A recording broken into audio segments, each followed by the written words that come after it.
How would you like to own your own mining claim? You know, one of the most common questions I get is, where can I go to look for gold in my area? You know, are there claims? Are there places I can't go? You know, it's a good question. And a lot of guys think about maybe owning your own mine claim. Well, I got to tell you, it's not that hard. Now, the mining claim laws are a long ago leftover from a time when the American government wanted to encourage its citizens to go out there and make money and be profitable and do business and increase the wealth of the nation. That's changed a lot in the last 150 years. Now I think a lot of politicians are more interested in controlling every facet of Americans' lives like puppets and organizing American lives to their benefit. So don't get me started on politics, though.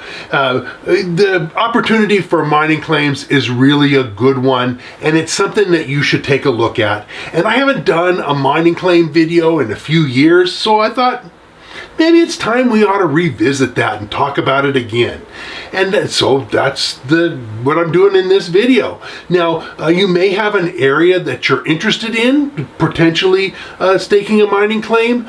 You may have, ideas already at hand. If not, last week's video was on doing research on mining areas and getting those ideas that you might want to have for this kind of claim study. We're going to dig in. I promised last week that we dig in and talk about the BLM's claim in maps and information and how you can look that up and find out where claims are and where they aren't. And we're going to dig into all of that in this video. But first, let's take a quick look on how you might get some ideas for places that you're interested in maybe staking a mining claim. Let's take a look at that. There's a whole lot of books out there about different mining districts and that kind of stuff. And actually, there's quite a few of them that you can download for free. This book is The Gold Districts of California, Bulletin 193. I often recommend it if you're prospecting in California. Well, this has every district in California that's produced gold. And there's a lot of information in there, a lot of good stuff about various areas from the southern border with Mexico and with Arizona all the way up to the northern border with Oregon. There's all the gold districts of California. Now, there's other books that I'd also like to recommend. This is Placer Gold Deposits of Arizona, but by Maureen Johnson. But it's a 4-book series. So there's Arizona, Nevada, Utah, and New Mexico. And even though if you're not interested in any of those 4 states or California, there's lots of stuff online. Just get on there and do some searching around, and you'll get some information about places that have been productive for gold. Now, mining claims and mining areas don't have like a street address. It's not like every mine has an address like, 9239 Johnson Road or something like that. They don't have addresses. They're located on what's called the Public Land Survey. And the Public Land Survey is just a thing where the federal government has taken most of the United States, not all, we'll look at that in a minute, but taken most of the United States, including pretty much all of the West, and divided it up into basically 36 square miles, 6 mile by 6 mile, what they call townships. And they're all located off central points. And there's several of these points. We'll take a look at that in a minute. But the one that covers Northern California and the state of Nevada, which is where I do the vast majority of my prospecting, is either in Northern California, which is not too many miles away from where I live, or in Northern Nevada, which is where I call home. And so all of that is based on a single point called the Mount Diablo baseline and meridian. And Mount Diablo is a prominent mountain in the San Francisco Bay Area, general area, and it's a high point, and they surveyed a point, and that's the origin for these townships. So if you're 4 townships north, so one block of 36 square miles, another one, and then the 4th north of the line where the Mount Diablo peak is, and you're, say, 10 east, so then 1, 2, 3, 4, 5, 6, 7, 8, 9, 10, you'd be Township 10 East and 4 North. And that's gets you to a place, 10 East and 4 North, and that's the township that identifies a block of 36 square miles in a certain area. And you have these townships, and then within them, there's the 36 square miles. The square miles are all also marked off. So if you want to identify a certain space in, where there might be mining activity, you could measure off that origin point at Mount Diablo. And if you measured 17 townships to the north and 21 townships to the east, then you would have a 6 by 6 mile area in Nevada. And if you said, okay, well, what about section 29 in Township 17 North, Range 21 East, section 29, that happens to be where Virginia City, Nevada is located, a famous mining area. And of course, there are mines all around in the different sections, but maybe there's a mine in section 1, or maybe there's a mine in section 30, and you would look at that, and you could look at claims that are existent in the Virginia City area. If you identified one that was 20 blocks north and 10 blocks east, and then looked at section 35, then the section 35 at R20 north and 10 east, range 10 east, would be the Township Downeyville. It's where Downeyville, California is, and of course that's a rich mining area also. But those are how you identify those locations, is a township north and range east, and you identify a block in the grid that for Northern California and for Northern Nevada, you identify those blocks off of that spot in the Bay Area, Mount Diablo. But other places in Arizona, you have a different one. In Oregon and Washington, in Idaho and different places, they do have a number of those different origin points. But the Mount Diablo one, because it covers Northern California and all of Northern Nevada, that's the one of most interest to me. But if you're in Arizona or New Mexico or Colorado or something like that, then you would have a different baseline and meridian point. Those square miles I talked about, section 35, that's the one where Downeyville is.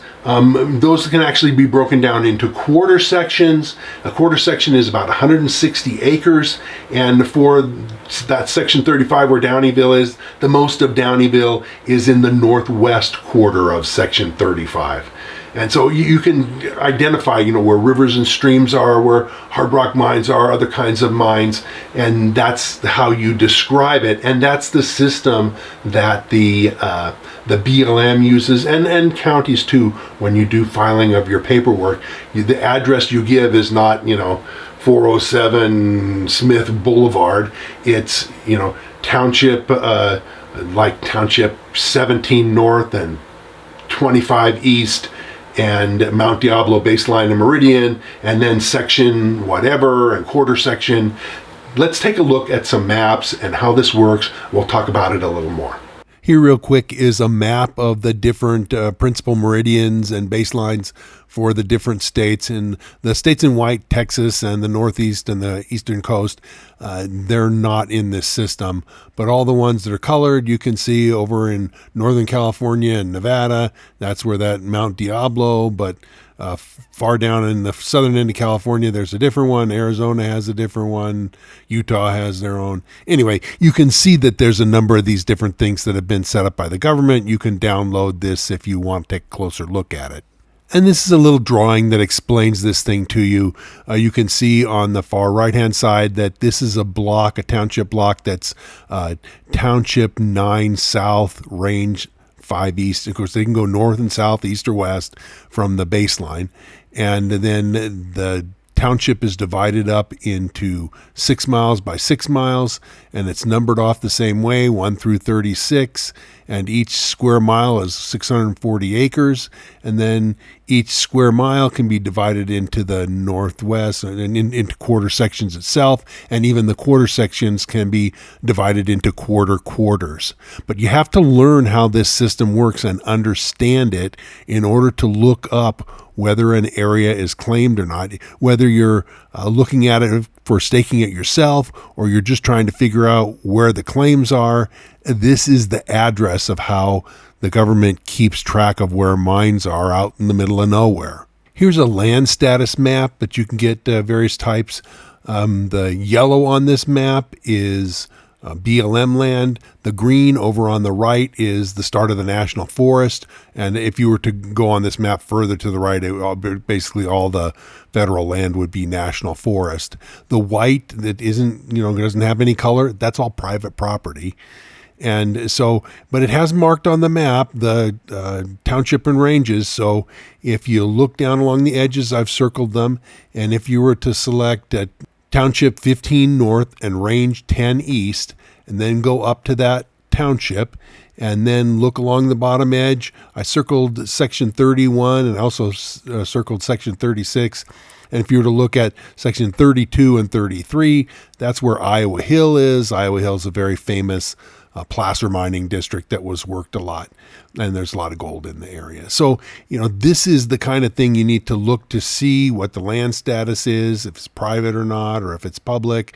And if it's public, then you would take the information, like let's say I was interested in something in section 32, Township 15 North, Range 10 East, that on the west side of Iowa Hill, then I could then take that information and go to the BLM and look up in their records and see what, if any, claims were in that section 32.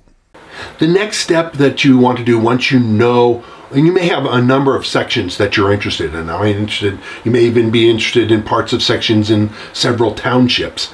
And so once you have that kind of identified for yourself, because you've got an area you're interested in, you've now figured out what it is on the public land survey, the next thing you want to do is to figure out the land status. Now, you're looking for public lands, basically BLM land or Forest Service land, not stuff that's reserved for something else. So private property, you can't stake a mining claim on private property. Patented mining claims, they used to have a process, they no longer do, but they used to have a process where if you staked a mining claim, and you put in enough work and you showed that it was a good, valid discovery, you could actually acquire the rights to that land from the government. You pay the government a certain amount of money, and they literally give you the land. It's basically fee simple private property after the ownership of the land has been released by the U.S. government. They don't do that anymore. It's not possible to patent a claim anymore, but at one time and for many, many decades, it was possible. But so there are claims that were done during that time, and they're private property, and just like, staking a mining claim on my private property here in Nevada, you can't do that. That's not a valid claim. So you're looking for public land, like I say, Forest Service or BLM land, and that's not private property. And in a lot of areas where there's public land and that kind of stuff, it's a grid or a mishmash of some private property. You may be in a national forest and there's some private property and some actual forest land and that kind of stuff. It's only the BLM land or the Forest Service land that you can stake. You can't stake a military base or private property or some other, and they have special national parks and things like that. You can't stake a claim in those.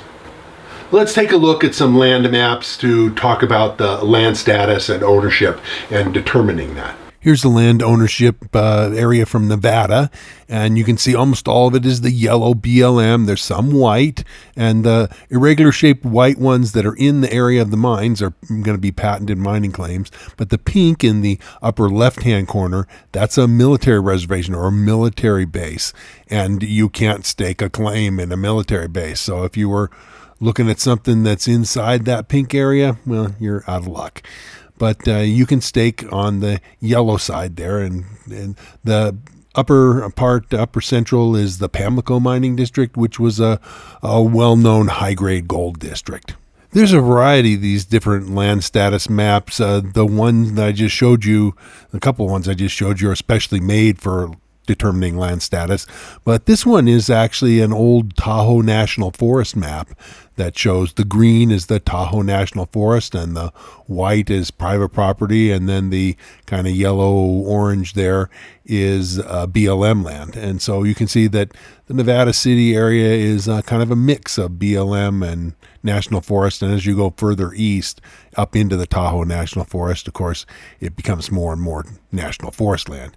But anyway, this shows you that there is definitely, ways to determine what land is private and what land is open to mining claims.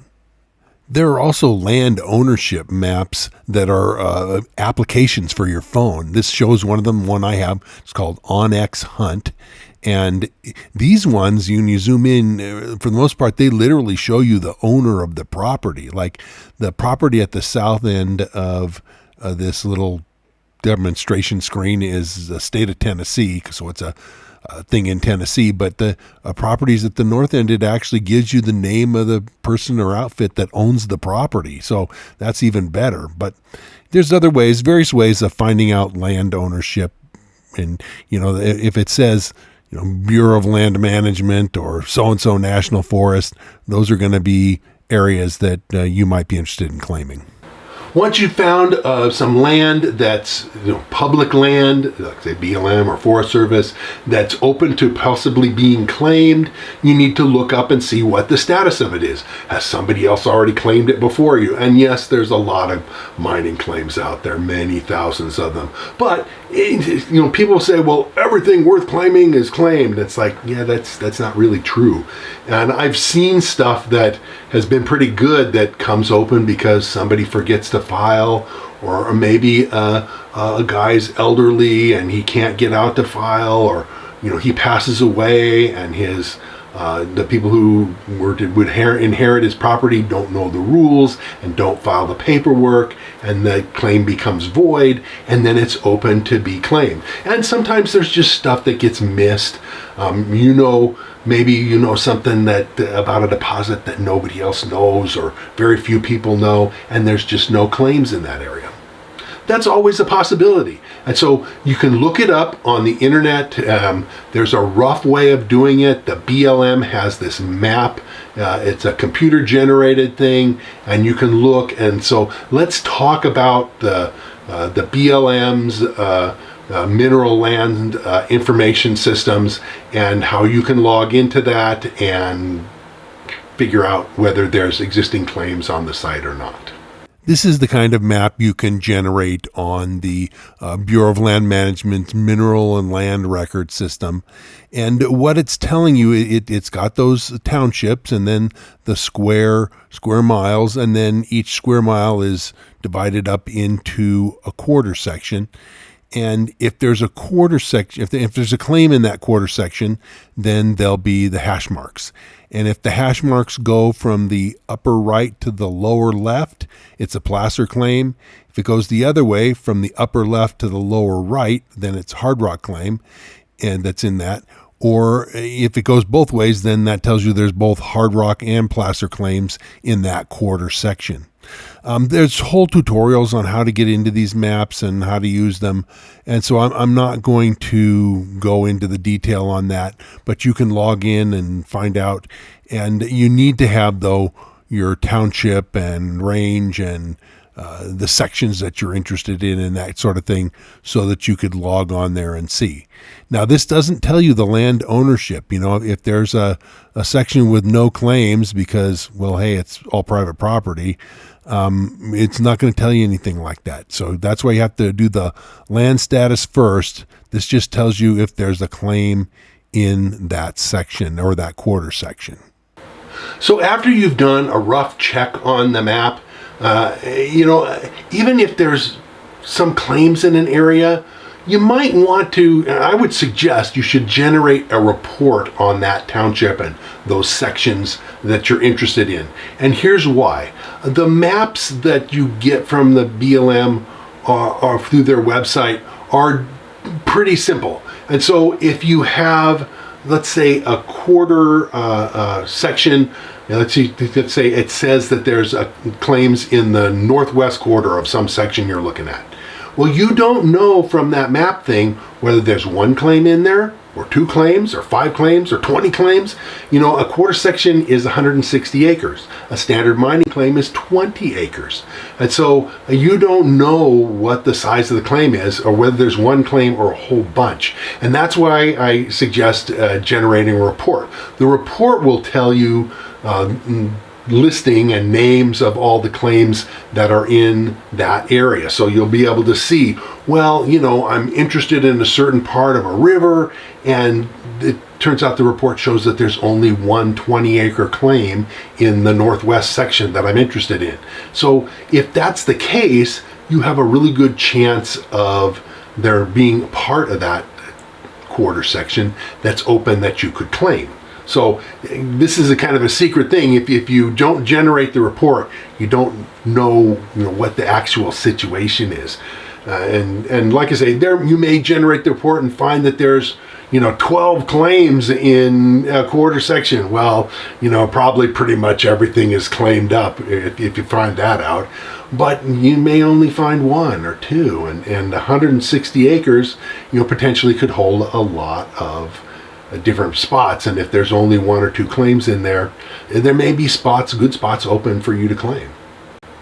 Okay, let's look at an example of these. They're called the Geographic Index reports that are generated by the BLM. We'll talk about how to create them and then how to use them for your claim research. So let's talk about these reports now. So here is a page from one of those reports. Now there's more than one page, but this is one page out of those reports. And you would look up at the top there and you can see where I've circled, it says 21 space 0150N space 0100E. Okay, so that corresponds, the 21 means the Mount Diablo baseline and meridian. The 0150 north means it's 15 townships north, so it'd be 15 blocks over north. And then 0100E is 10 blocks east, and that gives you section 15, township 15 north, range 10 east. And that's what this is the printout for. And you see there's some sections listed. There's other pages with other claims in other sections, but I just wanted to look at this because earlier I had mentioned that at 15 North 10 East was where Iowa Hill was, and that most of the Iowa Hill area was in section 32 and 33. And you can look down in the section thing, and there is no claims in section 32, and there's a claim in 33 Northwest and Southwest. And but it's the same claim that has the same name, Orion.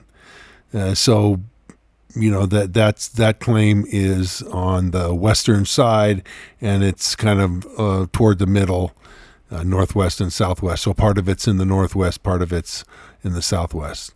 But that still leaves a lot of area. And now I did not go over this. There's a lot of patented ground in section 32 and 33 from old mining claims, and I didn't go over it to make sure what's good and what's not. And of course you can't claim over patented ground, but this just shows you what the kind of report reveals to you, and that you can, really figure some stuff out using this report. So in my opinion, you really have to do both that a simple map-based check and then look at the report and see, you get an idea. And then honestly, there is a third step that you can pursue to really know exactly where the claims are, and that's to pull the file at the BLM office. Now, for me, because the office for the BLM, the state of Nevada, is in Reno, at least their claims office is in Reno, and so it's not that far a drive for me to go over there to pull files and check and see what the map says, and so I know exactly where people's claims are. And then the one I've done this too, the one for California is in Sacramento, and you can go pull files there. I realize that, if you live in Vegas and you want to look at files in Reno, that's hard. If you live in LA and you want to look at files in Sacramento, that could be difficult. But it's still, an opportunity that to really know exactly is to pull the file and read what the file has. They may eventually have these claim maps on, have them scanned and on the internet, but I don't know when that's going to happen. But one of the things you need to do before you actually start filling out paperwork and forms is to actually get out there in the field and check. You may find a report that says, hey, the gold at such and such a place was really good.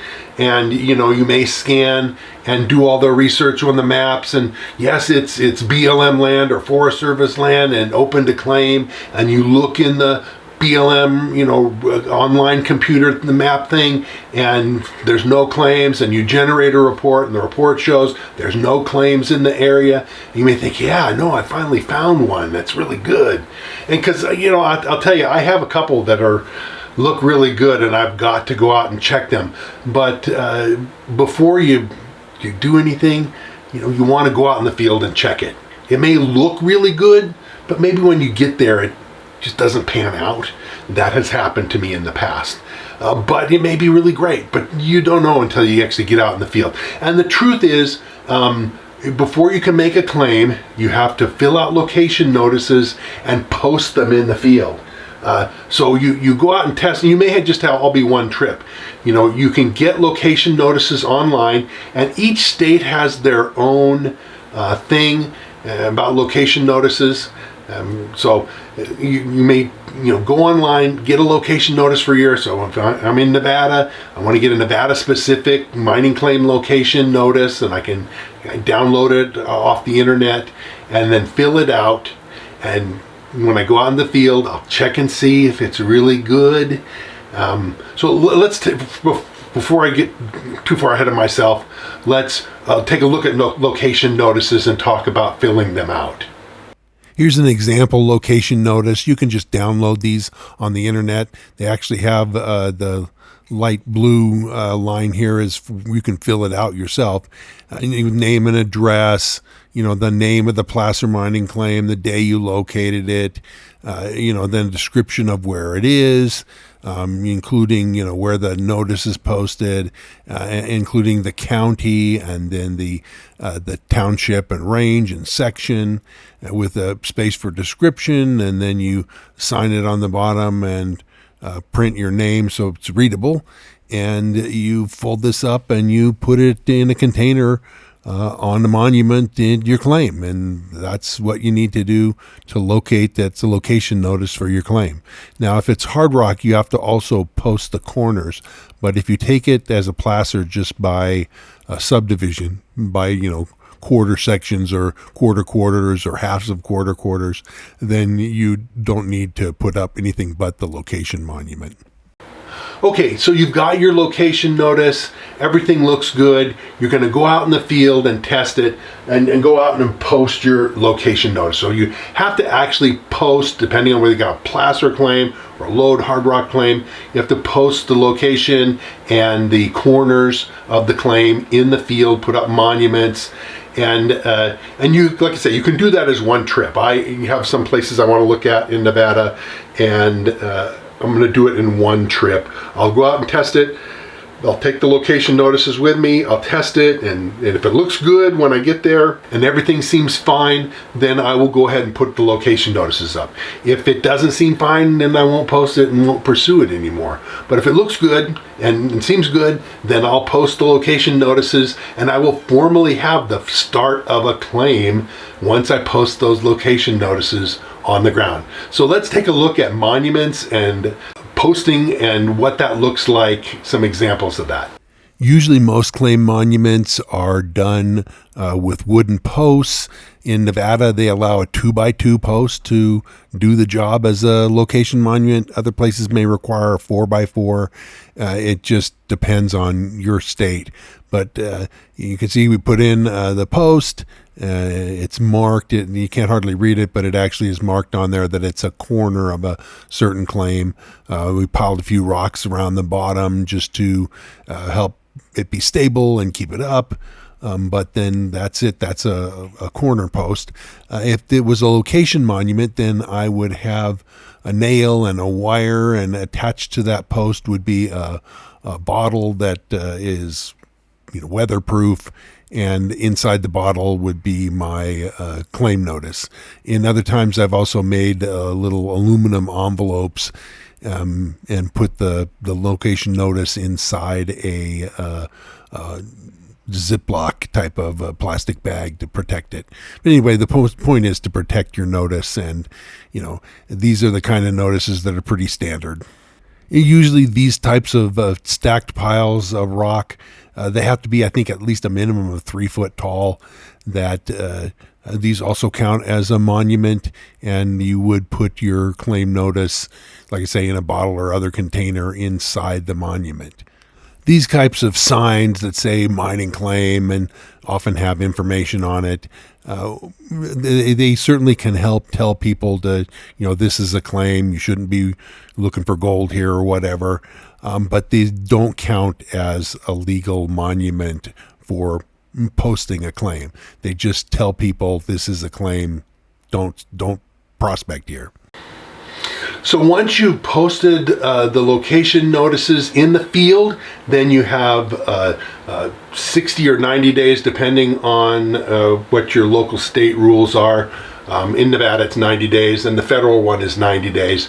You have to go to contact the BLM or the local and the local county, both. You have to file the paperwork with the BLM and pay their fees, and file with the county and pay whatever fees they have, and then you'll have your mining claim. Because once you've posted everything in the field and you've taken care of paying the fees and filing with the BLM, then you're good to go. You're in great shape. You have a new mining claim, and hey, congratulations if that's where it works out to be. One of the things, though, that you need to know is that you have to file annually to keep your claim. So you go and you pay your fees with the feds, you pay your fees with the county, you're good for a year.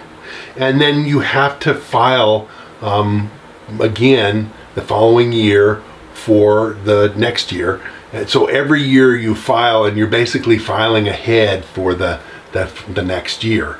So if I were to stake a claim in 2025, then I would again have to file my stuff in 2026. Now, you don't have to start from scratch and file the paperwork all over again. There's actually a form for intent to hold the claim, and that you want to keep the claim, and that's file those claims with the BLM and with the county, whatever your requirements are for holding the claim. And that's, like I say, how claims come open. Sometimes really good claims come open because people forget to file. Maybe a claims area is owned by a company and the company goes out of business or something like that. So, the vast majority of really good areas are going to be under claim, but there's always some stuff that comes open that is surprising. In fact, I know some guys who've kind of made a living, finding those things that come open that are valuable and then actually filing on them. This is a hold notice that you would file with the BLM every year, stating your intent to hold the claim, and you would, pay the fees and stuff that are due. And, like I say, sometimes claims that really should be held come open. A few years back, a mining company that had an active full-scale mine with, more than 100 employees, had somebody who was on staff that was supposed to take care of filing this paperwork, and that guy left and took another job, and nobody thought about it, nobody paid any attention, and all that company's their unpatented regular mining claims all became open. Now, most of their work was done on patented claims, but still they had this huge number of unpatented claims that they really needed as part of their operation. And well, the company that found that they had let this go restaked it, and in the end sold the claims back to the mining company for $20 million. So, there are things that come open, and it's important to remember that. So it's a big deal to learn and study, to learn all the mining laws and all the requirements of it. And my video here is kind of a brief summary. And I always tell people to download and look at a couple of pamphlets that are available on the internet. I'll put links to those in the description, and you can download a couple of pamphlets, read through the whole pamphlet so you really understand. It'll be a repetition of some of the stuff I said, but there'll be some more information and you'll learn some stuff, and it's worth knowing because you don't want to go out and make a mistake with your filing. Ooh, I did this I shouldn't have. Well, technically that may, depending on the error that you did, may make your claim invalid. So, you want to do it right. And a lot of guys, they'll get intimidated by the detail of mineral law and what needs to be done. And they'll say, well, maybe I should just go buy a claim from somebody. And I got to tell you, some of the guys who sell claims, their knowledge and skill is really not that much more than yours after listening to this video. And they may or may not be right. And a friend of mine, I always tell people, don't even consider buying a claim until you have the skills to go out and validate whether that claim is good. Because the owner's going to tell you, oh, it's great, it's the greatest thing, it's got gold everywhere. And, you may go out there and spend a week and find, a tenth of a gram or less. So the seller's always going to tell you how great it is, even if it isn't. And a friend of mine did a graph that I want to show you and share with you to talk about this idea. And this is the journey of just way too many new prospectors. They watch some YouTube videos on finding gold and, think, wow, yeah, I could do this, and start shopping for mining claims. And yeah, they really shouldn't be. He tells his wife he's going to spend 10 grand and then talks to the claim seller who tells him how great it is. And then he buys claims and the claim and brags to his friend he's got a gold claim with all kinds of gold on it. After 2 months, he discovers how hard it is to really find gold. 4 months later, he's still not finding much gold. And at the bottom on the other end, he realizes he wasted 10 grand. So don't be that person, okay? Don't do that. The other thing guys do is they join a club, and that's what I recommend. If you're new, you're inexperienced, don't think about buying a claim. You probably shouldn't even think about staking a claim just yet. Join a local prospecting club, get your feet wet, get in there, learn something about finding gold, understand the experience, and then, consider staking your own claim. Or if you really got lots of money, maybe you want to consider buying a claim. So that's the part of it that I really want to get you guys to think about. Now, whatever you're doing, whatever your level of skill, if you're comparatively new or, the more you know about finding deposits, about evaluating them and seeing how rich they are, whether they're worthwhile, maybe they're not worth staking. Maybe the reason that something's not claimed is because it's not worth claiming. The knowledge that you have makes all the difference in the world. And in order to impart to you the knowledge and skill of finding gold deposits, my decades of experience and my degree in mining engineering, I wrote a book. It's called Fistful of Gold, and I'm going to tell you a little bit about my book right now. This is my book, Fistful of Gold. It's an encyclopedia of everything you need to know to go out and find gold for yourself. It distills down my 45 years of experience out in the field prospecting, as well as my degree in mine engineering. It's, like I say, an encyclopedia. There's a lot to it. It's over 250,000 words long, hundreds of pages with hundreds of illustrations, teaching you what you need to know about geology, about mining districts, about techniques of finding gold. It covers metal detectors, sluicing, panning, dry washing, high bankers, you name it, it's covered in there. It talks some about platinum and diamonds, but it's mostly about gold because gold is more widespread. It is not so much a book about where to find gold, but a book about how to find gold. Because even if you have a location where gold was mined in the past and you go out there, well, where should you look to be successful in your prospecting, to find the gold that's there? This is the book that's going to tell you that information. I spent most of 10 years writing this book, so I thought a long time about it.